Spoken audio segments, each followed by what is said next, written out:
Do you ever think about those Christmas foods your mother kept hidden, the ones she swore were only for guests? In the 1980s, these dishes shaped holiday tables with untouchable elegance that children could only admire from a distance. So what made them too sacred for your own family? Danish butter cookies in the royal blue tin were the crown jewels of every 1980s holiday pantry, sitting on the highest shelf like treasures waiting for visitors who might never actually arrive. Children knew exactly where that tin lived, memorizing its location the way explorers memorize distant landmarks, dreaming of the day they might finally lift the lid without getting caught. The cookies inside were arranged in perfect rows, each shape more delicate than the last, some dusted with powdered sugar, others swirled with jam, and a few dipped in chocolate that seemed impossibly fancy for a simple cookie. Mothers guarded these tins with a vigilance that bordered on theatrical, insisting they were too expensive, too special, and absolutely not for little hands that could not truly appreciate their imported craftsmanship. The crumbs alone felt like forbidden treasure worth risking everything for. And yet, most tins sat unopened until well past New Year, their contents eventually going stale while children watched from a distance. Looking back, it is bittersweet to realize how much longing those simple cookies inspired, all because someone decided they were too precious for everyday joy. The crystal bowl filled with mixed nuts appeared every December like clockwork, perched on the coffee table as if it had always belonged there and always would for generations to come. Inside sat a carefully curated collection of walnuts, almonds, Brazil nuts, hazelnuts, and the occasional pecan, each one still wearing its stubborn shell like a suit of armor, refusing to surrender. Children stared at the bowl with a mixture of fascination and frustration, knowing full well that cracking even one nut without explicit permission would bring swift consequences from across the room. Mothers polished that crystal bowl until it sparkled under the holiday lights, arranging the nuts by size or color depending on her mood, and heaven help anyone who disturbed the display before company walked through the front door. The nutcracker sat beside the bowl like a shiny sentry, barely used because guests rarely bothered with the effort and children were absolutely never allowed to try. By January, half the nuts remained untouched, their shells dusty and their insides questionable at best. It is strange how something meant to impress visitors became a lasting symbol of restraint.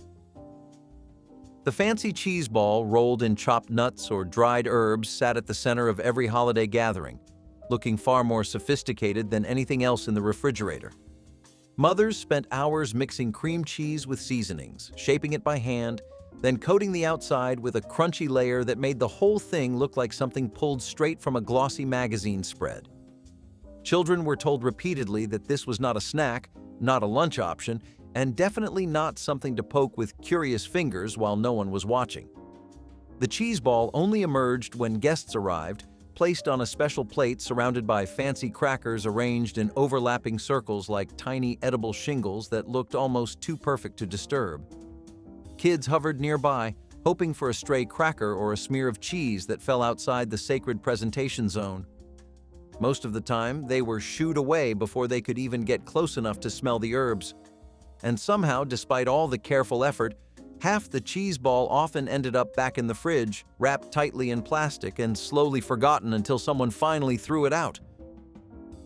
Ribbon candy in its cellophane wrapper looked like something pulled straight from a Victorian dream, all swirls and waves frozen into colorful glass that seemed far too beautiful to eat or even touch. Mothers placed these delicate strips in decorative dishes on the coffee table, warning children not to handle them because the candy would shatter into 1,000 sticky pieces if gripped too tightly or dropped. The colors alone were mesmerizing, deep reds and greens layered with whites and golds that caught the light from the Christmas tree and scattered tiny rainbows across the tablecloth. Kids learned quickly that ribbon candy was more decoration than actual dessert, something adults admired with their eyes but rarely actually tasted themselves. When guests arrived, the dish was offered with great ceremony, though most visitors politely declined because breaking a piece off required more commitment than anyone wanted to give during casual conversation. By the time the holidays ended, the candy had usually fused together into one solid cloudy lump, moisture from the air turning it impossible to separate without serious tools. Shrimp cocktail was the undisputed king of 1980s holiday appetizers, arriving on a bed of crushed ice with a bowl of red sauce perched in the center like a crown jewel. Children watched in disbelief as adults casually plucked pink crescents from the display, dipping them into cocktail sauce and consuming them without any apparent guilt or hesitation. This was food from another world entirely, something that appeared only when important people visited and vanished the moment they walked out the door. Mothers bought the shrimp from the seafood counter, where it cost more per pound than almost anything else in the grocery store, and arranged it with a precision that suggested lives depended on the presentation. Kids were told shrimp was an acquired taste, which everyone understood to mean they were not allowed to acquire it anytime soon. The few brave children who managed to sneak a taste often regretted it immediately. The texture and flavor nothing like they had imagined during all those long months of longing. And yet, the mystique remained, year after year, because anything forbidden automatically becomes the most desirable. Boxed chocolates from Whitman's or Russell Stover were treated like fine art in the 1980s, displayed proudly on end tables with their golden lids propped open just enough to reveal the treasure map of flavors inside. Children studied those little paper guides obsessively, memorizing which chocolate held creamy caramel, which hid shredded coconut, and which disguised that mysterious pink cream nobody actually wanted, but someone always accidentally chose anyway. Mothers insisted the box was strictly for guests, even though guests rarely ate more than 1 or 2 pieces before politely declining any further offers from the hostess. The real tragedy came when someone accidentally bit into a chocolate, decided they did not like the filling, and placed the half-eaten piece back in its little paper cup like a crime scene left behind for others to discover later. Kids were blamed for these violations even when they were completely innocent, which only deepened their resentment of a system that kept good candy locked away from the people who truly appreciated its worth. By February, the box sat forgotten in some drawer, its remaining pieces stale. Deviled eggs arranged on a special glass plate were the quiet showstoppers of every holiday buffet, their swirled yellow tops dusted with paprika that made them look almost too fancy to disturb. Mothers boiled and peeled those eggs with surgical precision, knowing that even one torn white would ruin the entire presentation and send the whole batch into the category of family food instead of guest food. The filling was always the same creamy mixture of yolk, mayonnaise, and mustard, piped or spooned into each hollow with the kind of care usually reserved for wedding cakes. Children circled the table like hungry satellites, waiting for permission that rarely came until adults had taken their fill and conversation had moved to other topics. The eggs that remained after the party were sometimes offered to kids as consolation prizes, though by then the tops had dried slightly and the magic of the moment had long since faded into disappointment.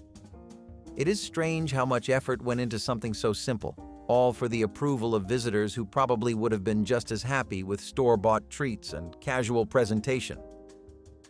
Homemade party mix, long before it came in bags at the grocery store, was a sacred holiday tradition that filled entire houses with the unforgettable smell of Worcestershire sauce and warm melted butter.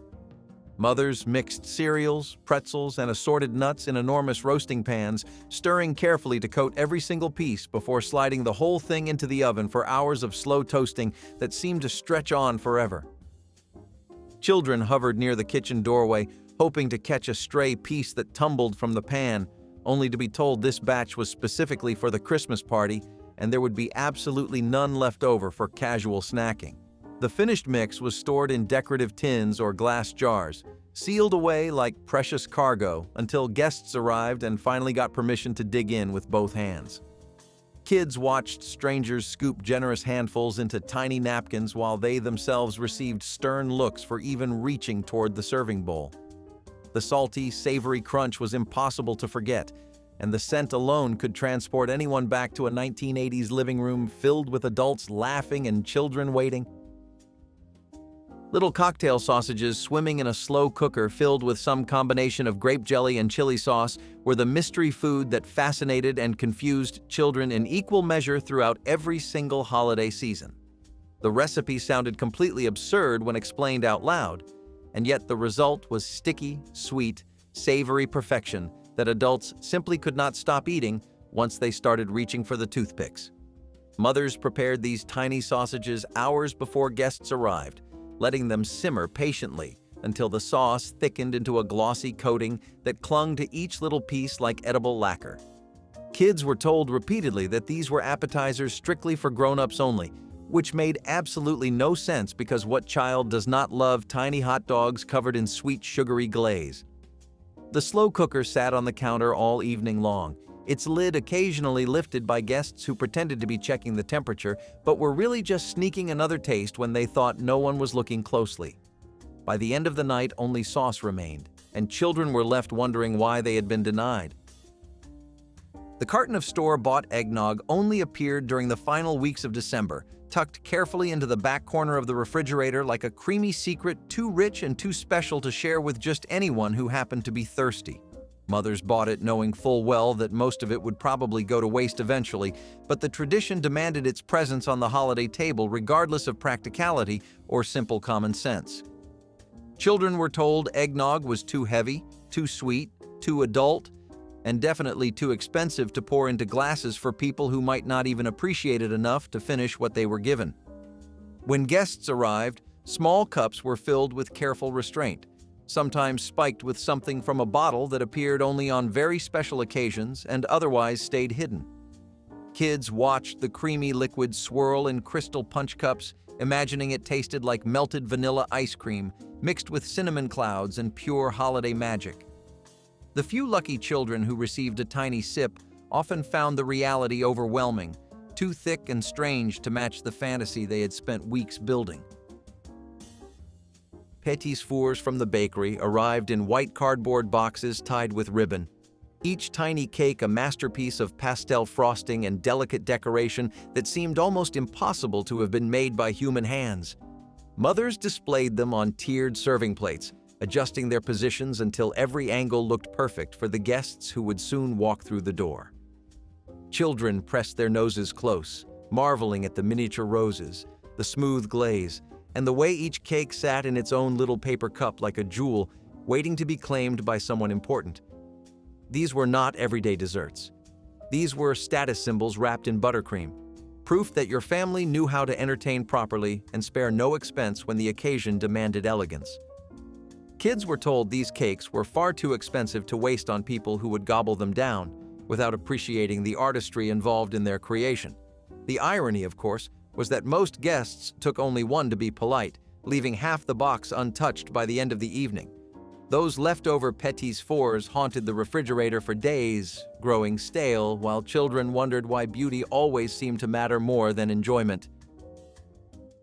7-layer dip appeared at every holiday gathering like a geological wonder, each colorful stripe promising a different flavor that children could only imagine from across the room.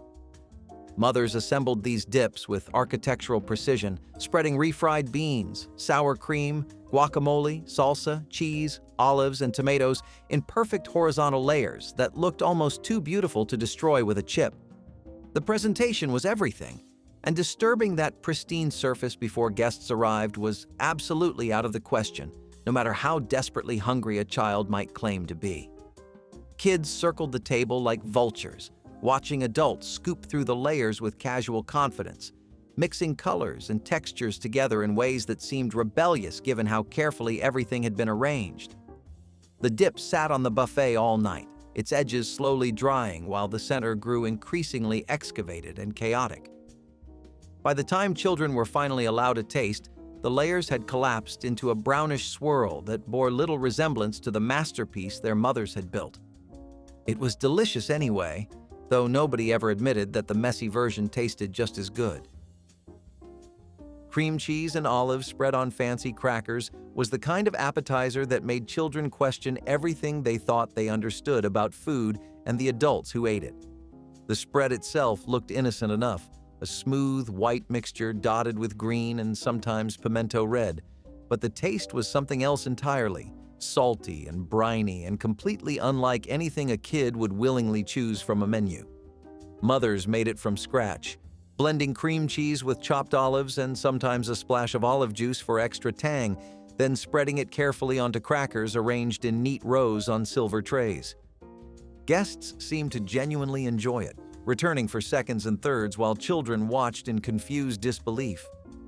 Kids who dared to try it often made faces that sent adults into fits of laughter, which only reinforced the idea that some foods existed purely to separate grown-ups from everyone else. The spread sat out all evening, slowly developing a slight crust around the edges that made it look even less appealing to young eyes. It is strange how something so simple became such a clear marker of adulthood and acquired taste.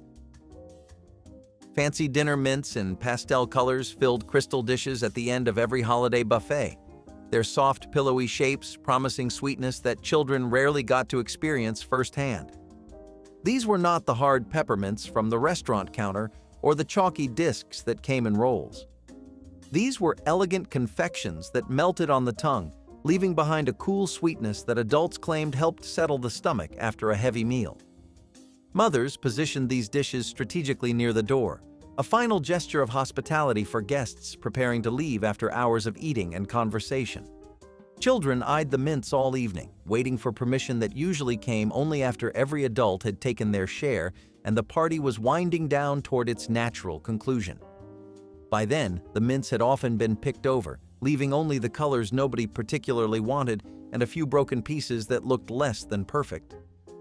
The surviving mints tasted exactly like the ones children had been dreaming about all night, which made the waiting feel even more pointless in retrospect. Those pastel pillows were proof that presentation mattered more than pleasure in the world of grown-up entertaining. Swedish meatballs swimming in creamy gravy were the crown jewels of every holiday buffet in the 1980s, served in chafing dishes that kept them warm and glistening throughout the entire evening. Mothers spent hours rolling ground beef and pork into perfect spheres, browning them carefully, then simmering everything in a sauce made from sour cream, beef broth, and secret seasonings passed down through recipe cards. The smell alone was enough to drive children wild, rich, and savory, and completely unlike the plain hamburger patties that appeared on regular weeknight dinners. Kids were told to wait until guests had served themselves, which meant watching helplessly as adults loaded their plates with meatballs that seemed to be disappearing at an alarming rate. By the time children finally reached the front of the line, the chafing dish often held more gravy than meatballs, leaving them to fish around hopefully for any survivors hiding beneath the creamy surface. Those few rescued meatballs tasted like victory, each bite a reward for patience that had been tested far beyond reasonable limits throughout the entire evening. Spinach dip served in a hollowed-out bread bowl was the centerpiece of sophistication at every 1980s holiday party, its creamy green filling surrounded by torn bread pieces arranged like petals around a delicious flower. Mothers mixed frozen spinach with sour cream, mayonnaise, and packets of powdered soup mix, creating a dip that tasted far more complex than its simple ingredients suggested. The bread bowl itself was an engineering marvel, carefully hollowed without breaking through the bottom, its crusty exterior providing both container and additional dipping material for guests who understood the protocol. Children watched adults tear chunks from the bowl's edge, dragging them through the thick green mixture with a confidence that came from years of party attendance. Kids were warned not to double dip, not to take too much bread, and definitely not to touch the bowl until adults had finished grazing. The dip usually lasted all night, its surface slowly darkening as air exposure took its toll on the spinach.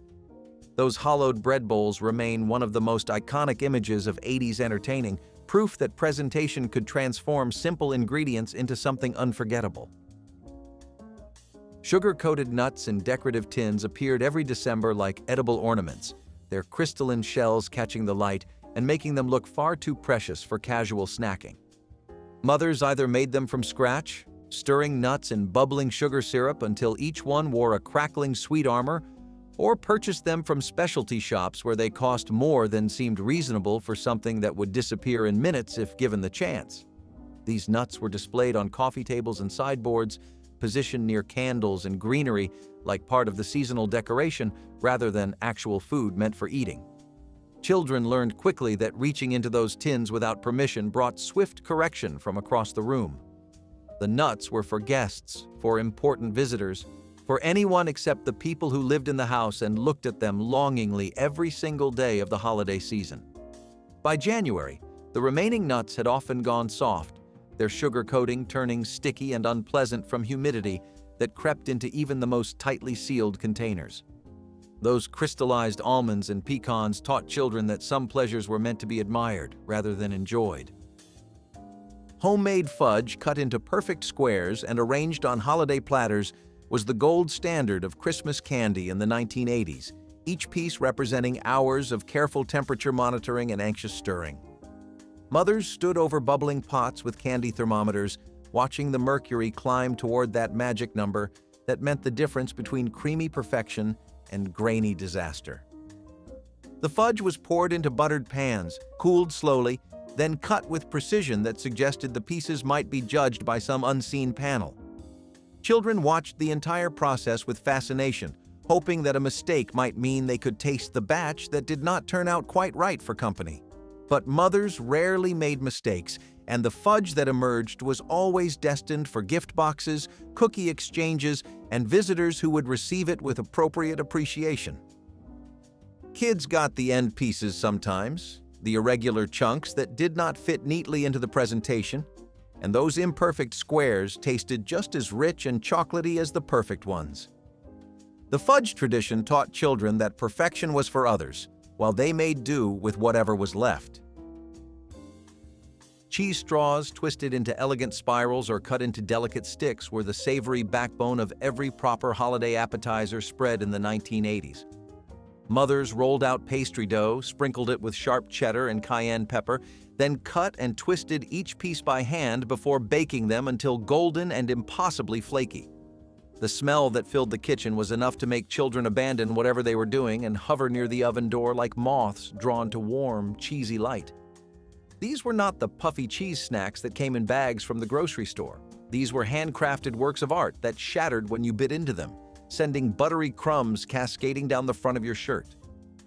Children were told the cheese straws were too fragile for rough handling and too special for everyday snacking. Guests received them on china plates with cocktail napkins, treating each one with the reverence it apparently deserved. By the end of the party, broken pieces littered the serving tray like fallen soldiers, and children finally got permission to sweep up the survivors. Those crumbs tasted like everything they had been missing. Stuffed celery filled with cream cheese, pimiento cheese, or sometimes peanut butter appeared on relish trays at every holiday gathering, their pale green boats loaded with colorful cargo that children found simultaneously intriguing and suspicious. Mothers spent time carefully filling each celery stick, smoothing the tops with knife blades and arranging them in neat rows like tiny vegetable canoes preparing for some kind of regatta. The presentation was always immaculate, each piece identical to the next, proof that someone had taken the time to make even vegetables look worthy of company. Kids were told celery was good for them, which automatically made it less appealing than anything else on the buffet table. The cream cheese versions were tolerable, smooth against the watery crunch of the celery itself, but the pimiento boats were an acquired taste that most children never quite acquired. Adults ate them enthusiastically, praising the hostess while children wondered why anyone would stuff perfectly good cheese inside something that tasted like crunchy water. Those stuffed celery sticks remain a mystery of 80s, entertaining that younger generations struggle to understand even now. Pigs in a blanket made with crescent roll dough and cocktail franks were the one appetizer children actually recognized and desperately wanted, which naturally meant they were always the first to disappear from the buffet table. Mothers arranged them in neat spirals on baking sheets, watching them puff golden in the oven while the smell of warm bread and salty meat drifted through the entire house. Kids pressed their faces against the oven window, counting down the minutes until the timer would finally announce that something delicious was ready. But the moment those trays emerged, adults descended like they had been waiting all year for this exact moment, loading their plates with little wrapped sausages before children could even find a napkin. By the time kids reached the platter, only a few lonely survivors remained, their dough slightly deflated, and their warmth already fading into room-temperature disappointment. Those rescued pigs in blankets tasted like victory anyway, each bite proof that patience sometimes pays off, even when the odds are stacked against you. It is funny how the simplest foods often inspired the fiercest competition at every holiday gathering. Rum balls sat on holiday cookie platters like mysterious little spheres of adult secrets, their chocolate coating dusted with powdered sugar or rolled in sprinkles that made them look deceptively innocent. Children were told immediately and repeatedly that these were not for them, that the rum inside was real and strong and absolutely inappropriate for anyone under a certain age that seemed to keep changing depending on who was asking. The balls themselves were made from crushed cookies, cocoa powder, and enough actual rum to make the kitchen smell like a tropical vacation, then rolled by hand into perfect spheres that glistened under the holiday lights.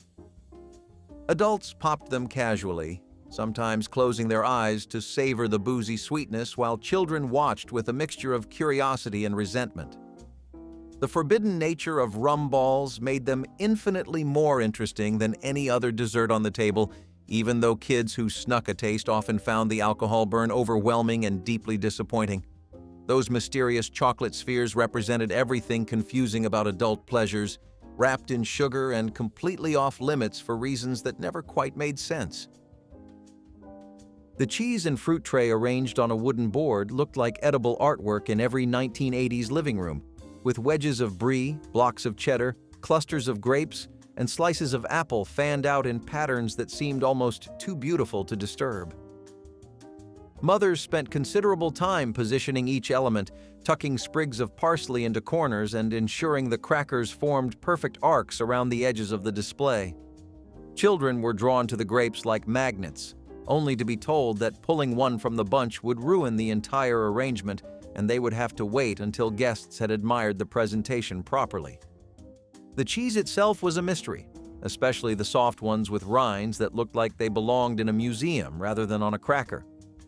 Adults spread brie and nibbled cheddar while discussing things children did not understand, treating the tray like a gathering point for conversations that excluded anyone under drinking age.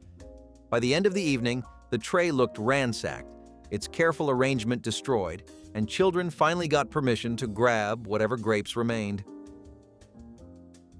The good punch made with ginger ale and rainbow sherbet appeared only at the most important holiday gatherings, served in the crystal punch bowl that spent the rest of the year wrapped in newspaper somewhere in the basement.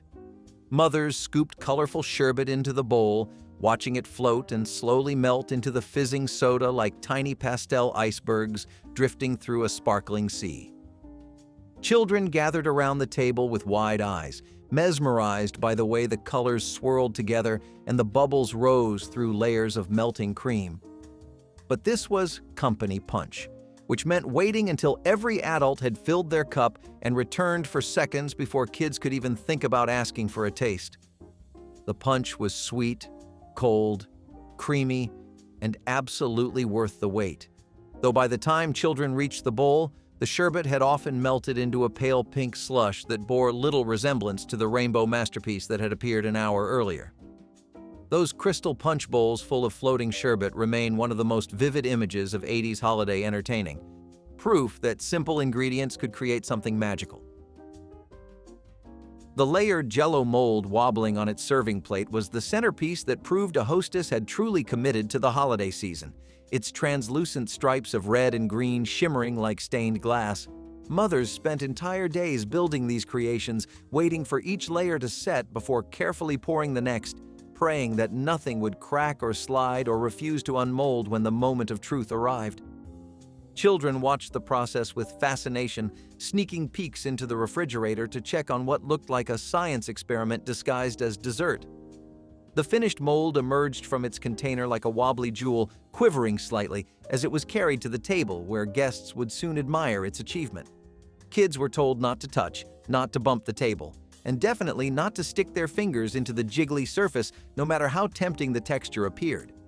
Those who finally got a slice found it sweet, cold, and strangely satisfying, though the real magic was always in watching something so precarious hold itself together.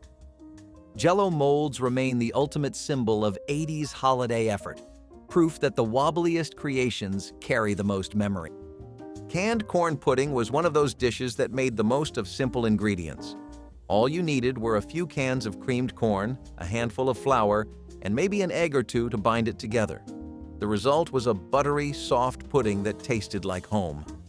As it baked, the top turned golden and crisp, while the inside stayed rich and warm. The scent of corn and butter filled the air, making even the simplest dinner feel like a celebration. When it came out of the oven, it was set proudly in the center of the table, steam rising like a sign of success. It was cheap, hearty, and perfect for stretching a meal when guests showed up unannounced. In the 1970s, many households served it alongside turkey loaf or meatloaf, calling it their holiday comfort. It filled the plate and the stomach with sweetness that made even children eat their vegetables. Some families passed it off as Southern-style cooking, even if the recipe came from the back of a can. Its golden crust and soft interior gave it the look of something much fancier than it was. For those who grew up with it, the memory still brings warmth, a simple, glowing reminder of thrift wrapped in gratitude. Blue Bonnet margarine marked the beginning of a quiet revolution at the breakfast table. Butter had always been the gold standard, but post-war practicality changed everything. Housewives were managing budgets, waistlines, and new appliances, and margarine fit right in. Sold in tidy, foil-wrapped sticks, it was cheaper, lasted longer, and spread more easily on warm toast. Its bright blue packaging promised modern living with a cheerful confidence. Everything's better with Blue Bonnet on it. For many women, it was not just a product. It was a symbol of control, convenience, and choice in a rapidly changing world. Unlike butter, margarine could sit on the counter without guilt or waste. It became the silent hero of countless sandwiches and pie crusts, blending seamlessly into recipes while freeing homemakers from old-fashioned limitations. The taste might have been a little different, but the freedom it represented was worth more than flavor. It embodied the optimism of the decade, when technology and thrift could work hand in hand. Blue Bonnet margarine made it possible to live well without spending more, and in a time when women were redefining what homemade meant, that felt like progress. PB crisps were the snack that disappeared way too soon. Imagine crispy, cookie-shaped shells shaped like peanuts stuffed with creamy peanut butter inside, light, flaky, and addictive. They hit that perfect balance between salty and sweet, like a peanut butter cookie that had evolved into its final form.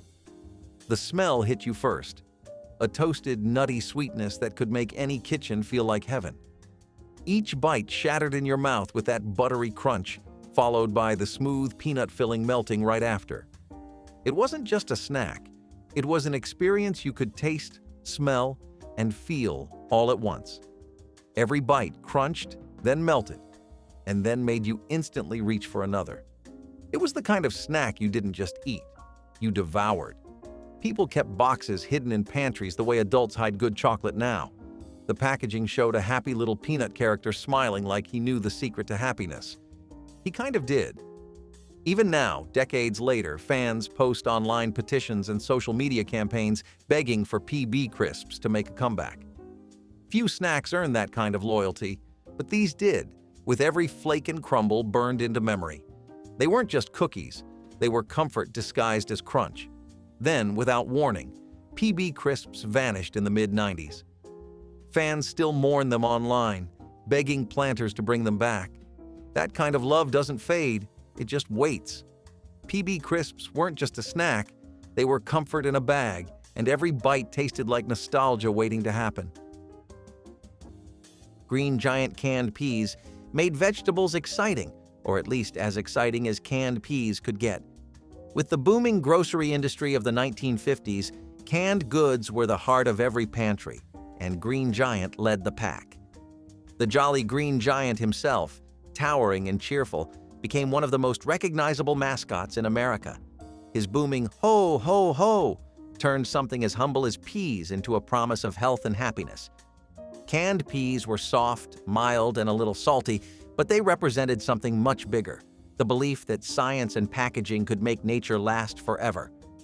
Housewives felt proud serving them, confident they were feeding their families well, even in the middle of winter. Kids might have pushed them around their plates, but for parents, they were modern miracles in tin form. Vegetables were no longer something that spoiled. They were always available, fresh in theory if not in texture. Green Giant made it easy to feel good about dinner, to believe that the future of food was safe, simple, and smiling from a label. Bisquick biscuits were one of the easiest ways to make a holiday meal feel like a feast. That yellow box was a miracle worker for families on tight budgets. With just water or milk, anyone could bake fluffy, buttery biscuits that tasted homemade. The dough came together in minutes, thick and sticky under calloused hands that had made it 100 times before. The smell of them baking filled even the smallest kitchens with warmth, masking the chill that came from drafty walls or tight finances. When the tray came out of the oven, those golden biscuits looked like celebration itself. Simple, hot, and perfect. Fresh bread was expensive, but Bisquick gave people a way to fill baskets with warm, golden rolls for pennies. The smell alone made any kitchen feel like Christmas. Many kids grew up remembering those biscuits more fondly than the meal itself, soft, flaky, and dripping with margarine or syrup. For mothers, it was a point of pride that something so cheap could feel so comforting. Some even used the mix to make dumplings or shortcakes when dessert ingredients ran low. It was the kind of invention that kept people fed and spirits high. The 1970s were about making do, and Bisquick turned that into an art form. Bisquick baking mix was the kitchen shortcut every homemaker dreamed of. It came in a cheerful yellow box that promised fresh biscuits, pancakes, waffles, and dumplings, all in minutes. What once took time, skill, and a little luck could now be done with a single scoop and a splash of milk. In an age obsessed with efficiency and modern living, Bisquick was nothing short of a culinary revolution. It made breakfast spontaneous again, the kind of meal you could whip up before the coffee finished brewing. Every mom swore by it, and every kid learned to recognize the smell of Bisquick pancakes as a sign that morning had truly begun. The appeal was simple. It worked, every time. No mess, no guessing, no failed dough. It turned the everyday cook into a reliable baker, something generations before could only dream of. Ads boasted that you could make anything from Bisquick, and they were not far off. From strawberry shortcake to pot pies, the mix became a silent partner in millions of kitchens. It was fast, flexible, and perfectly in tune with the rhythm of the modern family. Bisquick wasn't just flour and leavening. It was a box full of confidence for the 1950s homemaker, proof that convenience and care could live side by side on the dinner table. Squeeze-It bottles were more than juice. They were power. These colorful plastic bottles were shaped like wiggly characters, each with a goofy face and personality. You didn't just drink them, you squeezed them. It was the kind of drink that made you feel invincible, like liquid confidence in a bottle. Every flavor had its own personality, from the sneaky orange to the mischievous red. When you twisted off the cap, that satisfying snap felt like starting an adventure. The commercials told kids to squeeze the fun out, and that's exactly what we did. Twisting off the cap felt like opening a potion, and every gulp turned your tongue an unnatural shade of blue or red. It wasn't just a drink, it was a playground status symbol. The flavors had names like Chucklin' Cherry and Silly Billy Strawberry because everything in the 90s had to rhyme or shout at you. It wasn't even about thirst. It was about having something colorful and cool in your hand at recess. Trading flavors became currency, and if you had the rare ones, you ruled lunch that day. It made you feel like the king of the jungle gym, one squeeze at a time. Lunch tables turned into trading posts where one Squeeze-It could buy you a cookie or two fruit snacks. It didn't taste like real fruit, but that was never the point. It tasted like childhood chaos and recess freedom. When they disappeared, it felt like someone turned the fun faucet off for good. Before squeeze bottles and plastic convenience, Hershey's syrup came in a heavy metal can that required skill, patience, and a spoon. You had to puncture both sides of the lid with a can opener to pour the thick, chocolatey magic inside. And somehow, that ritual made it taste even better. Kids waited in giddy anticipation as the syrup slowly flowed into their milk or dripped over melting ice cream. Every drop felt earned, every swirl a victory of flavor and timing. The sound of the can opener clicking was as much a part of dessert as the taste itself. Hershey's syrup turned ordinary moments into celebrations, whether stirred into a glass after school or drizzled over a scoop of vanilla on Sunday night. It was a flavor so familiar that it became part of childhood itself, a sweet punctuation mark at the end of the day. In a decade built on newness and invention, Hershey's syrup stayed charmingly old-fashioned, reminding everyone that some pleasures should remain deliciously slow. Tuna casserole was the quiet hero of holiday dinners for families who had to make every dollar count. It was cheap, filling, and surprisingly comforting, a creamy combination of pantry staples that made even tough times feel a little softer. A can of tuna, a can of cream of mushroom soup, some egg noodles, and a sprinkle of breadcrumbs were all you needed to turn an empty table into a small feast. The smell of it baking, warm, savory, and slightly salty, was enough to make any kitchen feel like home. For many, it stood in for the ham or turkey they could not afford, and no one complained. The crunchy topping, made from whatever was on hand, saltines, cornflakes, or stale bread, added the perfect contrast to the creamy base. Kids picked out the peas, parents ignored the complaints, and everyone ate until the pan was scraped clean. Tuna casserole was not glamorous, but it was dependable. It showed up year after year, proof that resourcefulness could taste like comfort. And when leftovers were served the next day, reheated in a well-worn dish, it tasted even better, like pride disguised as dinner. Sunbeam bread was the soft, golden standard of American wholesomeness. The smiling blonde girl on the package became a grocery store icon, her innocent face a promise of comfort and purity. Sunbeam loaves were light, fluffy, and perfect for sandwiches, the kind that left no crumbs behind. In a decade obsessed with domestic perfection, Sunbeam fit right in. Every slice looked identical, smooth, white, and dependable. It was the bread that defined an era, sliced evenly like life was supposed to be. One bite, and it tasted like order, the perfect symbol of the tidy, shining optimism that defined the 1950s. The brand didn't just sell bread, it sold reassurance that everything in life could be neat, clean, and deliciously under control. To mothers, it was trust in a bag. To children, it was the taste of home. It was bread you could count on, wrapped in nostalgia and printed with virtue. The packaging alone could transport shoppers to a simpler world where every meal felt wholesome. Sunbeam bread became part of the visual language of the 1950s, a reminder that even the smallest grocery item could carry the weight of the American dream, soft, warm, and endlessly comforting. Kid cuisine dinners were the definition of microwave-era magic. Packaged in bright blue trays, they offered a full meal, mini corn dogs, mac and cheese, and a brownie, all ready in minutes. For latchkey kids, it was independence in a box. You peeled back the plastic, listened to the hum of the microwave, and felt like a chef. The sections of the tray kept everything separate because heaven forbid the peas touched the brownie. The packaging was loud, the food was lukewarm, and somehow it was perfect. Cartoon mascots promised fun, and those neon colors practically glowed under the kitchen light. Every dinner was an event, a celebration of convenience and kid power. Looking back, it was terrible and wonderful at the same time, a childhood snapshot of freedom and processed flavor.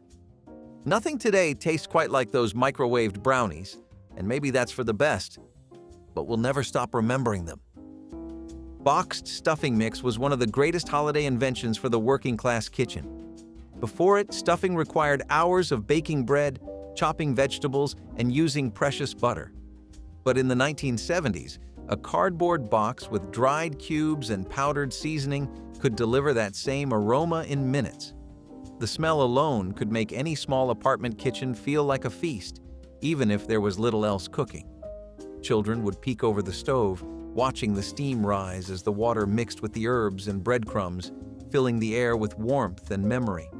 It was the kind of scent that lingered long after dinner ended, like comfort baked into the walls. All it took was water, maybe a dab of margarine if you had it, and the magic was done. It smelled like sage, onion, and nostalgia. Families poured it into casseroles or used it to fill out plates next to turkey loaf or Spam. Some added a few diced apples or celery to make it special, while others stretched it with extra bread to feed more mouths. The best part was how it brought everyone together, because even though it was cheap, it tasted rich. Boxed stuffing became a symbol of the era's ingenuity. Simple ingredients, little effort, and maximum comfort. Every spoonful carried the flavor of holidays made from determination and love, proving that even a box could hold a bit of Christmas spirit. Carnation evaporated milk was the quiet workhorse of 1950s kitchens. It wasn't flashy or fun, but it was everywhere, from morning coffee to evening desserts. A can of Carnation could do almost anything: thicken a pie, sweeten a sauce, or stretch a recipe just a little further. It was shelf-stable magic in liquid form. Housewives depended on it, not just for its flavor, but for its reliability. When fresh milk spoiled or ran short, Carnation never failed. It was the pantry's silent reassurance that even in chaos, there was always creaminess waiting in a can. In a time when refrigeration wasn't always guaranteed, Carnation was security on the pantry shelf. It was the difference between going without and making do beautifully. Its familiar red and white label became a sign of practicality, thrift, and comfort. Whether whipped into fudge or poured into mashed potatoes, it brought creaminess to meals without waste. It was humble but indispensable, the unsung hero of countless family dinners and Sunday desserts. Carnation evaporated milk was proof that the best ingredients didn't need to be glamorous. They just needed to work every single time. Pudding roll-ups were one of the weirdest, most ambitious 90s experiments to ever hit grocery shelves. Someone at a snack company looked at pudding and thought, what if this was flat and chewy? The result was exactly that. Fruit leather-style strips made of actual pudding, rolled tight in colorful plastic. It sounded like dessert for the future, the kind of treat you'd imagine eating on a spaceship. But once you took a bite, reality hit. It stuck to your teeth like sugary glue and refused to let go. Kids didn't care. They were too hypnotized by the idea of unrolling their pudding like a toy. It sounded delicious until you actually tried to eat one. The texture was like pudding that got lost in space and came back confused. Sticky, floppy, and oddly tangy. It clung to your teeth and your soul.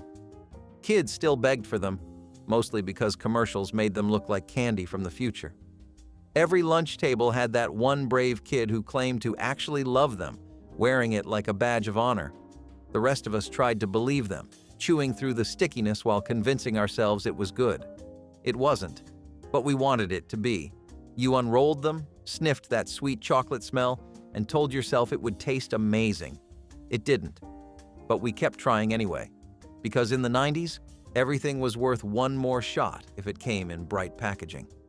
Pudding roll-ups were strange, short-lived, and oddly lovable. A reminder that even failed experiments can still earn a spot in snack history. The canned green bean casserole was the dish that united nearly every American table during the holidays, regardless of income. Made from a few simple ingredients, canned green beans, cream of mushroom soup, and crispy fried onions, it was easy, affordable, and comforting. There was no fuss, no failure, and no expensive ingredients to worry about. For many families, it became the highlight of the meal, a side dish that always disappeared first. Moms knew it by heart and never needed a recipe. Kids learned to love it, even if the beans were soft and salty from the can.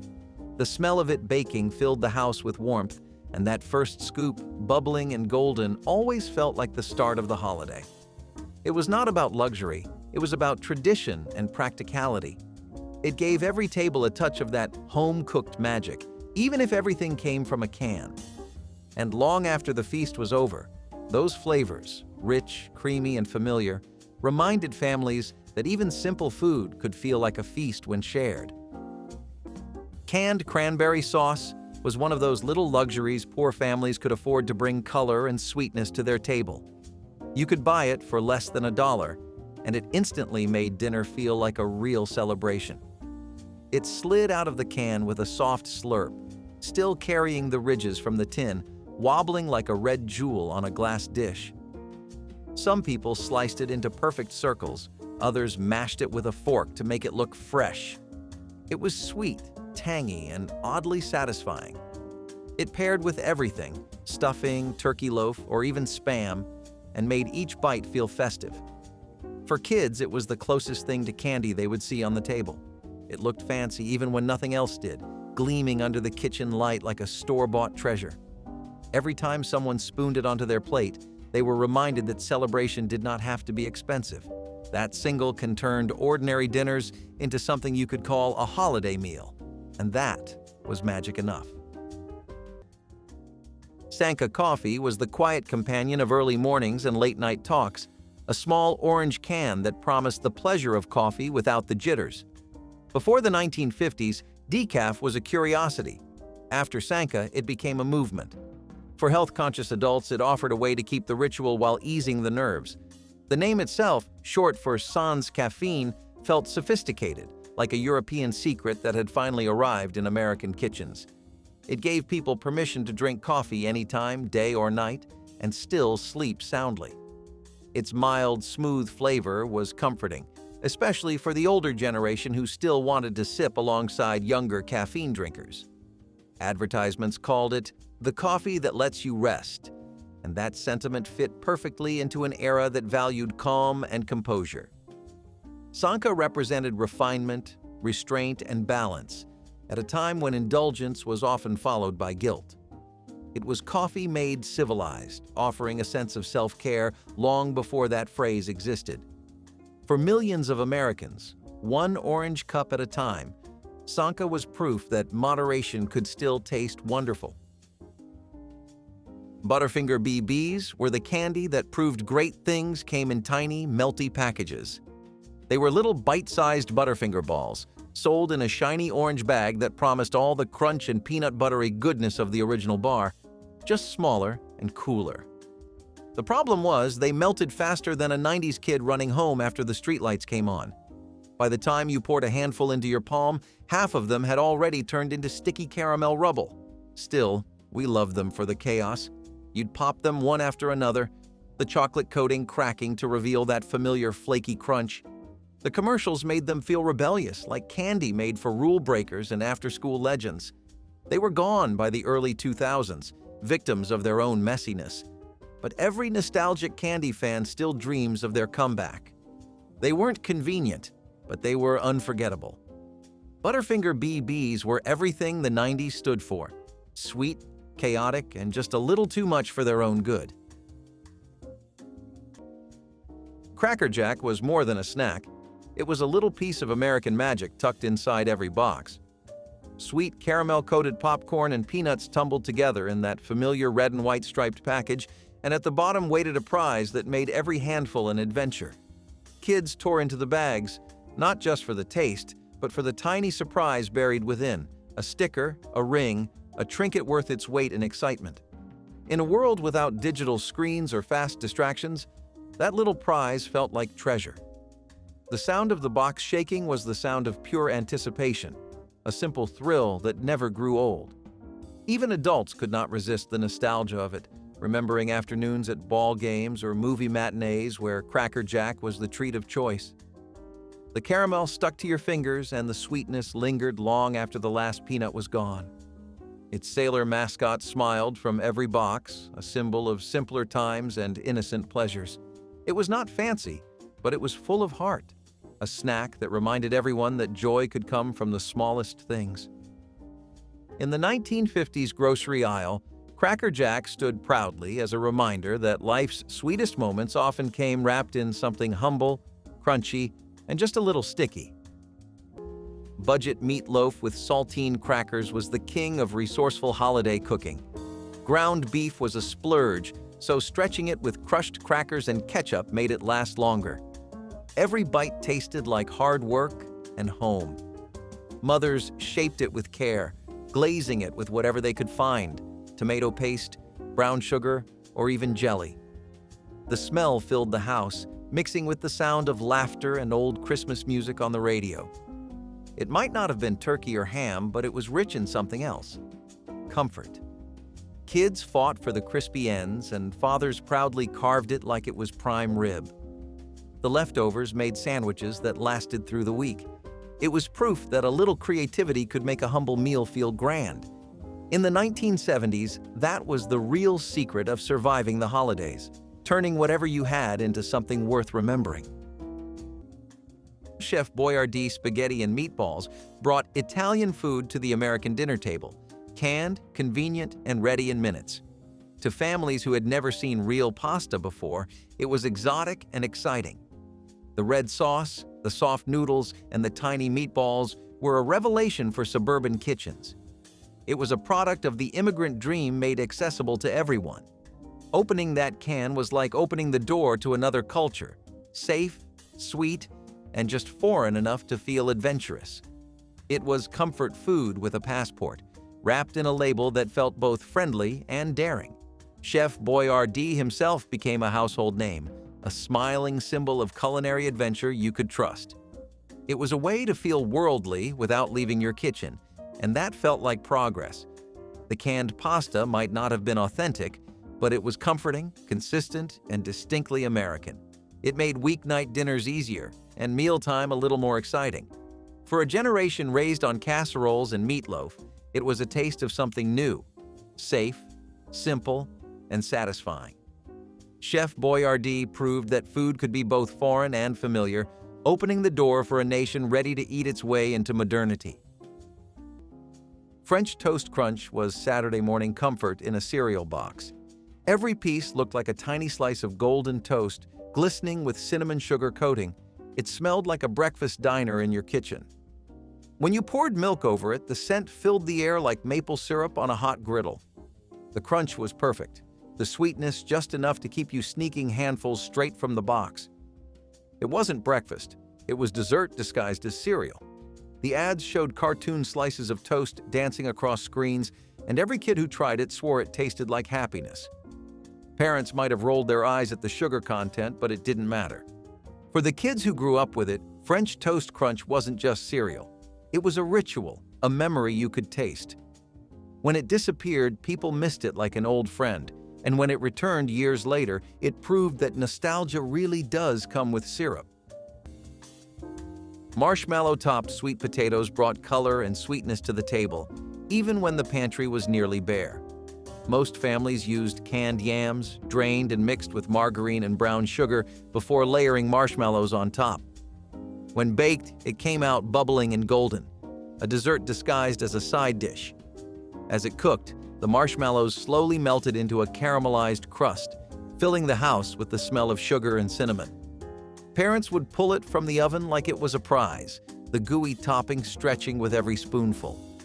Kids could barely wait to dig in, even if it meant burning their tongues on that first molten bite.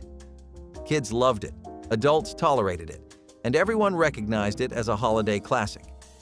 It was cheap to make, cheerful to look at, and filling enough to stretch a small meal into something grand. Many mothers called it their special dish, the one that made dinner feel fancy. The smell of caramelized sugar and cinnamon made even the humblest kitchen feel festive. Sure, it was sticky and far too sweet, but that was part of its charm. Marshmallow-topped sweet potatoes became a symbol of optimism, a reminder that a touch of sweetness could make any hard year easier to swallow. Ritz crackers were the golden ticket to effortless sophistication.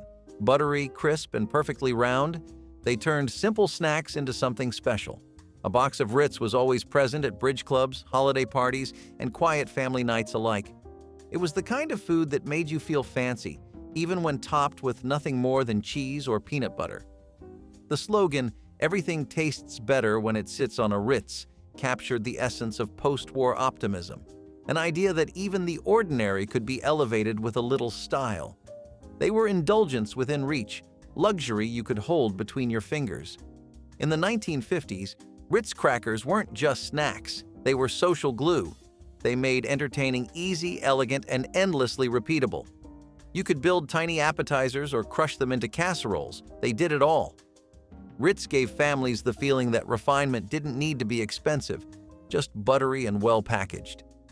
It was the taste of class, one golden bite at a time.